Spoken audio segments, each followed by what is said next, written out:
Thank you, Arctic Acoustic. I love the music. Welcome back to Hanging with History. This week we have a little bit of a format change, as we mentioned last week. And partly it's an experiment, and partly makes it easier to get the podcast out since I'm doing a bit of a vacation this week. Season 1 is that miracle that happened, that one time.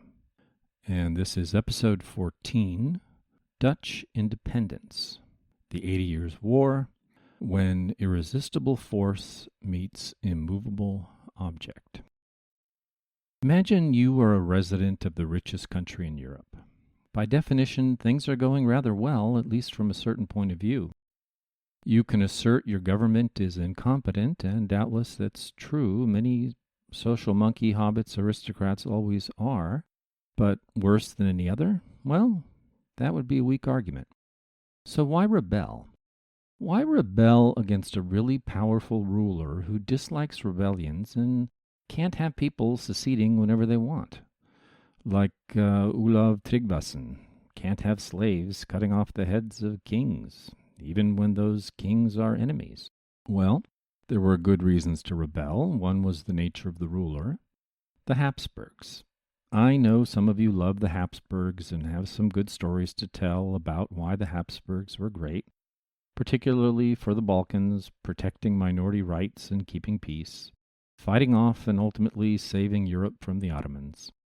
Well, we're talking the 16th century here, Charles V, followed by Philip II of Spain.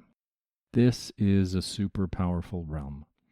Spain and the Spanish colonies in the New World with all their gold and silver, the Philippines, bits of Africa, enclaves in Algeria and Tunisia. Mainly, they took over those areas to protect their home country from slave raids that came from North Africa. Sardinia, the southern half of Italy, Sicily, Alsace, the Duchy of Milan, and more.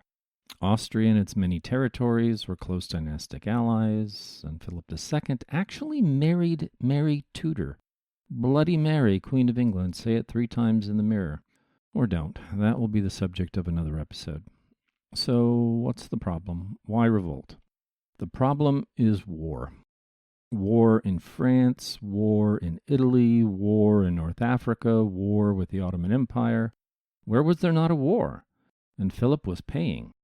And war was getting more expensive with cannons and gunpowder and the kind of fortifications that could resist cannons.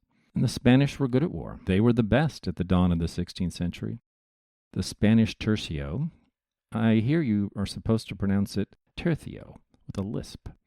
A combined arms force of musketeers, pikemen, and swordsmen were able to defeat any European army of the time, including the famed Swiss phalanx. They came out of the Reconquista against the Moors with the best, most effective warrior culture anywhere. The conquistadors accomplished prodigies against the Aztecs and Incas. They defeated the Ottoman navy at Lepanto, mainly through boarding tactics, with assistance from the Venetians and even the Pope. And the Venetians contributed some higher-tech galleys to that victory. These Western victories over the Ottomans, Lepanto in 1571 and Vienna in 1529 and again in 1683 for the final time, and 1529 was a near run. It's hard to be sure how miserable history would have been with triumphant Ottomans. And the Spanish defeated the French over and over, who they could attack from Italy, from the Low Countries, and from the south. But the problem with fighting someone over and over is that they learn all your art of war, as Napoleon would later say, and the French got to be pretty good. Then for a while the French were the best. There's a great deal to be said about wars. They can bring about rapid change, sometimes through sheer exhaustion, and international wars can create cascading effects no one expects. But one thing you can always say, they are freaking expensive. Very expensive. And if you have enough big ones going on at once, the expense can be large relative to even a large economy, even relative to the largest economy, and that's what we're talking about. And there weren't enough Spanish tercios for everything, so mostly expensive mercenaries were hired. And the Dutch, Well, the Dutch were asked to pay for these wars, just to pay their fair share, right? But the Dutch didn't see it as a fair share. And the Dutch saw the wars as pointless, stupid wars which were against their best trading partners. Remember, the Dutch were a commercial nation. They had to import everything used for their weaving trade, and then they had to export the finished products. And remember the mother trade. All this trading and available shipping caused Antwerp to be like a global entrepot, with goods shipped in from all over the world, like Portuguese spices, for transshipment to final markets. Remember last episode when French ports were said to be more Dutch than French? The wars encouraged French pirates to prey on Dutch trade and Dutch herring fleets. French pirates based in Dunkirk got rich this way. They had a whole lifestyle based on piracy against the Dutch. When you're a great trading nation, like the Dutch, peace is a better deal, and the Dutch knew it. War and taxation. That's two good reasons. And that would be enough reasons to rebel, but there were more. Then there are traditional rights and privileges being taken away. Charles V and his son Philip II ruled large empires with all kinds of local councils, local ways of doing things, local traditions, and they were pretty sick of it and tried to rationalize the whole thing to make it work better. Haha, smart people rationalizing inefficient ways people are used to, have adapted to, that never goes wrong. No, go read something like Seeing Like a State for many other examples of that going wrong. Stupidity smart people commit. So they tended to appoint sub-rulers in places that would be directly accountable to them. And this got people angry. Powerful people got angry over what they did in Utrecht, for example. In most of the provinces, the local elites were replaced in the legal system by professional jurists. Part of the local tradition being overturned involved tolerance. And I use the word tolerance more directly than most do today, where it tends to be empty corporate speak or just political nonsense. A trading culture needs to be one of great tolerance. You're exposed to a lot of people who do things in different ways. They have different beliefs, all of which needs to be tolerated if you're going to get on with making money together. You have to tolerate them. They have to tolerate you. Making money by trade is something that requires voluntary cooperation. It's an example of one of the most advanced, highest kinds of human behavior. It's something people do together voluntarily. Making money together requires this voluntary cooperation. The Catholic response to the rapid growth of Protestantism, the Counter Reformation in the 1550s, put an end to tolerance. Their idea was to drive a sword through it, to introduce the Inquisition. And who could have expected the Spanish Inquisition? Nobody. And all that repression was illegal, or it would have been. To make it legal, the king said it was legal and gave power to his own ecclesiastical representatives and funded the whole thing by taking what would normally have been revenues that supported the local church, right? And was responsible for local ministry and local charity. And it was still unjust, even though it was now legal. And everyone felt that way, even people loyal to the Hapsburgs.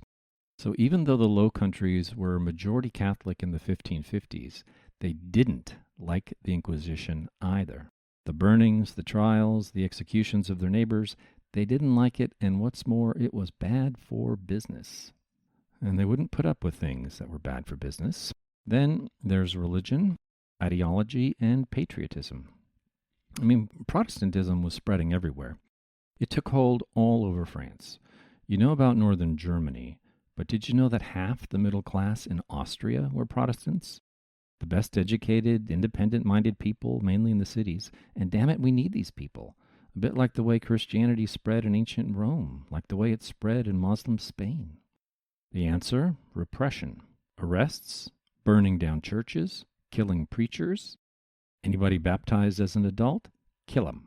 It worked. Kind of. The Catholic powers felt under attack, and they fought back. They kept their nerve, stayed confident, and they generally won. Naturally, this policy had to be followed in all the Hapsburg domains, including the Low Countries, Damned heretics, burn them all. God will sort it out later. On a per capita basis, this was one of the worst repressions in Europe. And I'll just say here that we're going to talk more about this when we get on to the Reformation later. And to be fair, the Protestants were annoying and infuriating.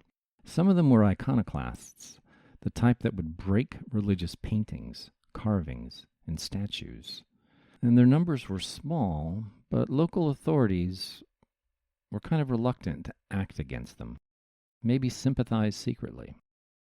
If you ever get into medieval philosophy, well, the damn Protestants had the better arguments. That would really piss you off. The situation was tense. It was out of hand. The nobles, both pro and anti, petitioned Philip. But the local authorities, they did get things under control again, and everything was cool. The worst of the iconoclasts were defeated. The cities were peaceful. But stupidity smart people commit is never far away from our story, is it? Philip sent in an army under a Spanish nobleman usually called the Duke of Alba, but whose full list of titles could fill a page. He showed up in Brussels with 10,000 mercenaries and cracked down hard. And why did he do it when the locals had already pacified things? 'Cause pre-miracle, news traveled slow, and the orders were issued, mercenaries marching, and even post-miracle governments can overreact, as we've seen. Catholics were reacting harshly all over Europe, and it was working. So why not here too? Alba set up a council of troubles, aptly named, as it turned out. He set up a court. I forget the actual name right now, but the Dutch called it the Court of Blood. And over 1,000 people were executed, including some of Philip's Catholic supporters. Now, why would he do this? Why kill Catholic supporters of the Hapsburgs? Well, the local Hapsburg nobles were not repressing Protestants fervently enough. So die then. Sounds crazy, but it happened, and happened very publicly right out in the open. Another 10,000 or so were convicted, but were able to avoid execution by fleeing the country. A few over the border to Germany, and many to England, where they were received sympathetically by many. But officially, it was complicated. The English government didn't want to get into a fight with the Spanish at this point. And it's a funny thing. I mean, sometimes this kind of super high-handed, kill everyone type of repression works. Just think of Stalin. Think of Stalin and let your spirit soar. You know, that used to be a real thing. But sometimes it backfires, and thank goodness. Or where would we be today if rulers were not at least somewhat afraid of their subjects? In this case, many merchants, their ship captains and crews, were Calvinists. Forced to flee, they were reduced to poverty, becoming pirates. What else could they do? Convicted criminals at home because of their beliefs, but they had this great capital asset, an ocean-going ship, so put that to work for you, like an Uber driver, just with more blood. Here is where the Dutch revolt starts. Sometimes this is called the 80 Years' War. Yeah, it lasts a long time. It starts with William of Orange, of whom there were a lot of William of Oranges in history. This one was known as William the Silent, which immediately endears him to me, a longtime fan of Silent Cal. We should seek to place more introverts in leadership, he said, talking his own book. Seriously, though, after a long business career, I can say that many of the most effective leaders are introverts. William the Silent started out as a Catholic. As ruler of Orange, he was a prince of the Holy Roman Empire, an important technical detail. Because in a technical sense, he was Philip's equal in international law, even though Orange is barely a speck on the map. In 1568, he made war on Philip II, and had every right to do so in international eyes. Actually, he wasn't that bold. He made war on Philip's bad advisor, the Duke of Alba, and he issued letters of marque to those destitute ship captains we mentioned. And so the pirates were now privateers and could legitimately seek port in places like England, all above board. And like the way the Vikings used Normandy as a base against England, the Dutch could wage war at sea against Spanish shipping, even when the Spanish army was occupying their whole country. This was pretty great. The pirates, privateers, could take Spanish ships as prizes and sell them in England, usually at low prices, so it was a great arrangement for everyone. And the English learned. There was a lot of Spanish shipping, and sometimes they carried rich cargo. The rebellion didn't go very well for the Dutch initially, except at sea. English privateers started to join in on attacks on Spanish shipping from Europe to the Caribbean. But on land, Silent William's first invasion from Germany petered out as he ran out of money. Money, money, money. And war. It keeps coming up. Must be the sinews. A French Huguenot invasion was beaten off by Alba, but Spain was fighting on many fronts. Lepanto was in 1571. France was now actively anti-Spanish. Now Alba was winning, but also desperate for money. He tried to put a 10th penny tax on all transactions. Imagine that. Buy or sell anything except land, and he would tax 10% off the top. The local tax authorities refused to collect. This is illegal. There was negotiation. A compromise was reached. Alba ignored it and started collecting the tax anyway. This was massively unpopular, and support for the revolt started to grow again. By the way, we don't think he raised much from this tax in the end. Taxes people don't want to pay don't get paid. Spain put pressure on England to stop supporting the Dutch. And remember, Spain is #1 great power, so Elizabeth expelled the Dutch privateers, known proudly as the Sea Beggars. So if you've heard that term before, that's where it comes from. Meanwhile, Alba concentrated in the south against France. The Sea Beggars found an almost undefended port town and captured it. And the rebellion flared up all over the north after this, except for Amsterdam. Most of the north declared for William, and the rebellion as quick as they could. Amsterdam would join later. William moved back from Germany, and under the pressure of war, the extremists, the Calvinists, gained influence, as usually happens in unsettled times, though they were still a minority. But extremists tend to rise to the top when things are this way. And William converted to Calvinism in 1573. At this point, I should probably say something about how annoying the Calvinists were to the Catholics. They would look down their nose at Catholics. They were not shy about expressing the superiority of their views, how advanced they were, how well educated, how backwards and superstitious the Catholics were, and the kind of things they thought, their belief in holy relics, and the magic powers of priests in the Mass, primarily. You might see parallels with today, but I won't go there. Anyway, the Southerners were annoyed enough with the Calvinists to break away and say they wanted to remain loyal to the king. But now, Spanish financial troubles kicked in. They went bankrupt, and they didn't have bullion to pay their mercenary army in Flanders. The mercenaries wouldn't take a check. They wanted to be paid in gold or silver. The troops mutinied, understandably. There was an incident, a murderous incident, called the Spanish Fury, where mutinous troops sacked Antwerp. If you're going to sack a town for money, you might as well sack the richest town, and they did, and that was a disaster. The Protestants in Flanders fled north. The population of Antwerp fell from about 100,000 to 40,000, and the rebellion was driven by fresh energy.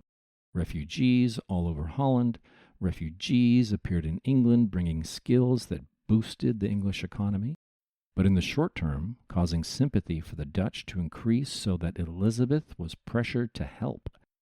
She sent troops that were ineffective at first, but later were indispensable, although she wisely shied away from war with Spain as long as she could.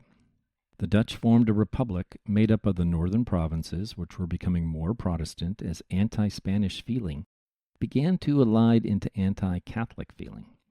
People take sides, and it can change their beliefs. Most beliefs we hold are pretty surface level. We signal our virtue and are usually satisfied. Beliefs change easily when emotions change. They formed a republic, which is key, but interestingly at first they tried to get a king.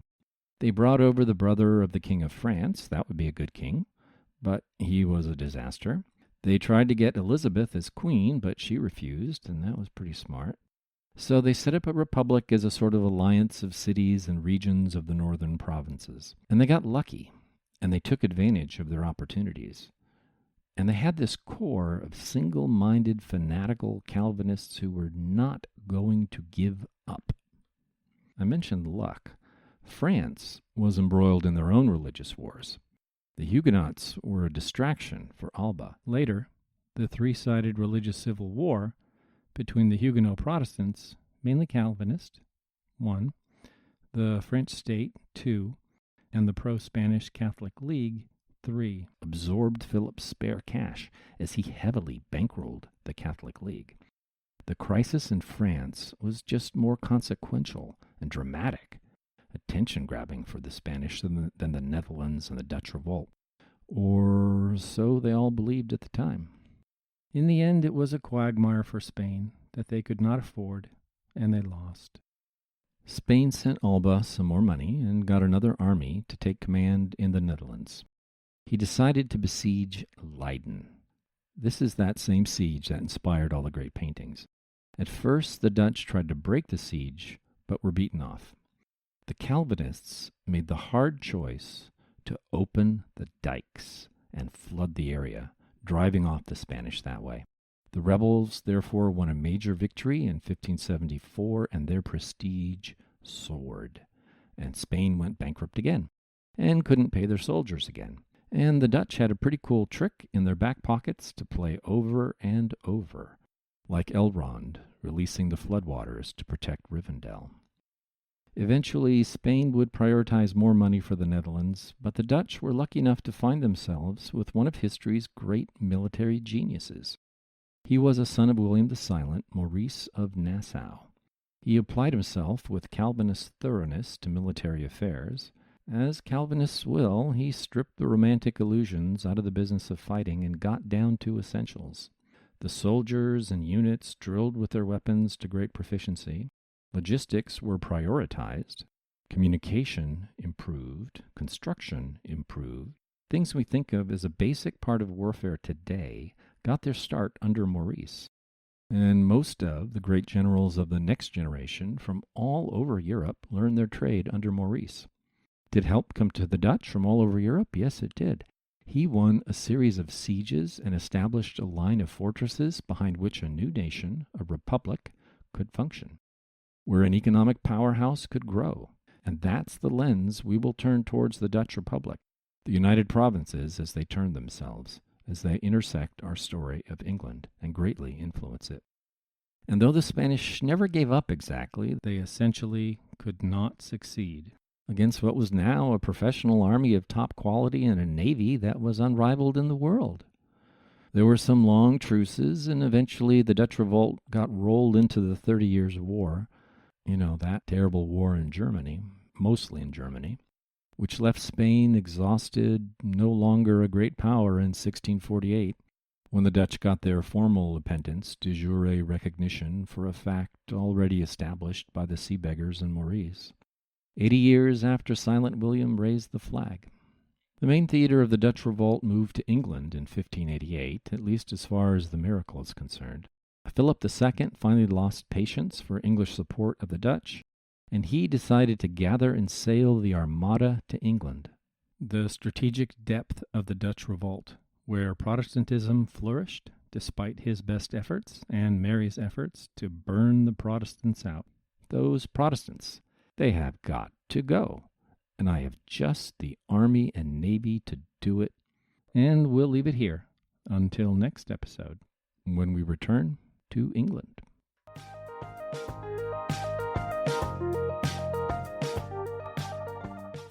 Okay, we'll figure it out.